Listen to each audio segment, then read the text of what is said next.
The 1935 New Zealand general election was held on the 26th and 27th of November 1935 to elect a total of 80 MPs to the 25th session of the New Zealand Parliament. The Great Depression, which, by the way, wasn't very great at all, was still ravaging the country, and following the last election got much, much worse.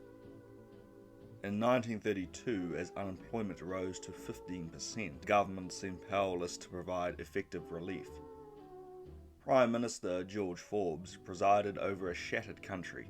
Huge protests outside of Parliament were an almost daily occurrence, and Forbes had little power to end the depression and satisfy protesters.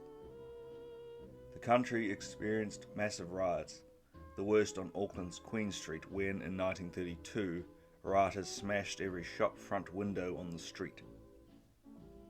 These riots came after the government offered no assistance to the unemployed who couldn't afford their mortgages, and stood by as many of the unemployed had their homes sold up by their creditors. Forbes became disillusioned with the job of PM and remarked to those close to him that he hated being Prime Minister. Late in 1932, Forbes would throw in the towel. However, he was persuaded by friends and family to stay on as the Prime Minister. His deputy, Gordon Coates, would effectively take over running the country, and to most New Zealanders, Coates was Prime Minister in all but name. There was also further trouble for the government, as it got most of its money through overseas borrowing from banks in Britain. In 1933, those banks threatened to call in their loans and make New Zealand pay them back. The government panicked and began slashing public expenditure. Even cats, which were used to catch mice in government buildings, had their milk allowances halved. The government also began giving farmers more government assistance, effectively paying them not to walk off the land. This policy was not well explained or justified and alienated many Kiwis in urban centres. The coalition government also had a new crisis. Its plummeting popularity was giving rise to the Labour Party and its new charismatic leader. Only a few years earlier, it had been Labour which was the party in crisis. They had lost several elections they were expected to win and found themselves stuck with Harry Holland, who was no longer an energetic or inspiring leader. However, fate dealt a hand in October 1933 when Holland passed away. Some historians say rather morbidly that his death was his greatest contribution to the Labour Party. Oh, poor Harry. Taking over the party was the very charismatic visionary Michael Joseph Savage. Savage was born in Australia in 1872 and immigrated to New Zealand in 1907, where he became a labourer and trade unionist. In 1910 he was elected President of the Auckland Trades and Labour Council, was involved in the formation of the Labour Party in 1916 and was elected to the seat of Auckland West in 1919, which covered the suburbs of Ponsonby, Herne Bay and parts of Grey Lynn. For most of the 1920s, Savage sought to expand Labour's support beyond urban unionists and travelled frequently to rural areas. He became the leading advocate for increases to pensions and universally free healthcare. In 1927, Savage and several others persuaded the party to amend its land policy and recognised the right of freehold, which was essential in gaining rural support for Labour. In doing so, Savage furthered perceptions that he was a more practical politician than Labour leader Harry Holland. During the Depression, Savage toured the country and became an iconic figure. An excellent speaker, he became the most viable politician in the land. Savage also helped to engineer an alliance between Labour and the Ratana Church, which was gaining a large Māori following in the 1930s. Māori prophet T.W. Ratana entered politics and allied himself with the Labour Party, which had consulted with his followers over Māori policy. During this period, New Zealand saw its first ever woman MP elected, almost 40 years to the day when women got the right to vote. What? Really? We were the first country to give women the right to vote, and it took us 40 years before we even elected one to Parliament. Anyway, where was I? Oh, yeah. In September 1933, the Labour Party's Elizabeth McCombs became New Zealand's first female Member of Parliament, winning a by-election in the Littleton seat caused by the death of her husband, James McCombs. Sadly, Elizabeth would pass away not long after, and there would be no women in Parliament until 1938.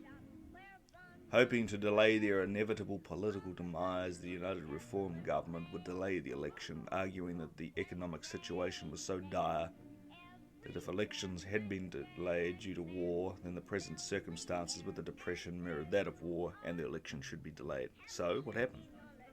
Well, the election was delayed from late 1934 to late 1935. Many critics argue this action was the action of dictators, and that the government would bend the rules to stay in power for as long as they could. When Parliament was dissolved late 1935, the economic situation had not improved one bit, and the coalition had a hard time selling their policies to a wary public. For this election, the United and Reform parties, along with their independent allies, ran under one political banner rather than separate parties. This election they would run as the National Coalition. Contrary to Forbes and Coates, who were greeted by boos almost everywhere they went, Mickey Savage was greeted by cheers as he championed the creation of a welfare state and a return to prosperity. There would be one last twist in the election.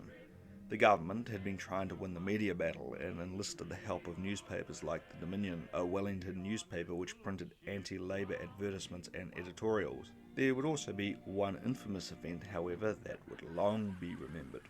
On Sunday, 24th November, shortly before the election, an address by Colin Scrimgeour, one of the most popular radio hosts at the time, and who was known affectionately as Uncle Scrim on the Friendly Road radio station. Scrimgeour was expected to urge his listeners to vote Labour.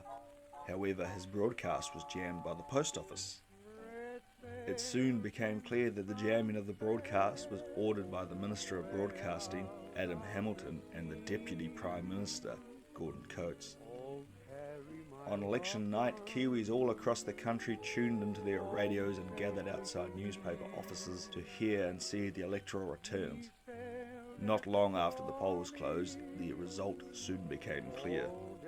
And the winner was Michael Joseph Savage and Labour, and it was a landslide. With a huge swing of 12% going their way, Labour would pick up 29 seats to win a total of 53. And 46% of the popular vote. Labour would dominate in all the metropolitan and urban centres, winning every seat bar one in Auckland, Wellington and Christchurch. Labour would also do extremely well in a lot of provincial and rural seats, places the party had previously been unable to make breakthroughs in. While it was a terrific result for Labour, it was a dreadful night for the government. The National Coalition lost a whopping 31 seats to hold a measly 19 seats. The scale of the defeat was so great that several cabinet ministers lost their seats. Even the Deputy Prime Minister wasn't safe. Gordon Coates would almost be defeated and would win his Kaipara seat by only 300 votes. Harold Rushworth of the Country Party would again regain his Bay of Islands seat, and the party would win another.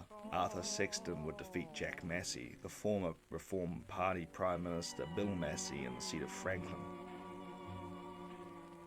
The Ratana political movement, led by Erua Era Terekatini, would win 2 of the 4 Māori seats. There would also be a further 7 independents elected. On December 6, 1935, Michael Joseph Savage would be sworn in as the 23rd Prime Minister of New Zealand, and proclaimed he intended to build a Jerusalem in our most green and pleasant land. The impact of the 1935 election was much bigger than anyone at the time could have anticipated. Labour's victory put an end to an old political order and ushered in a new era that would influence New Zealand life and politics for decades to come. Thanks for watching, and come back next time.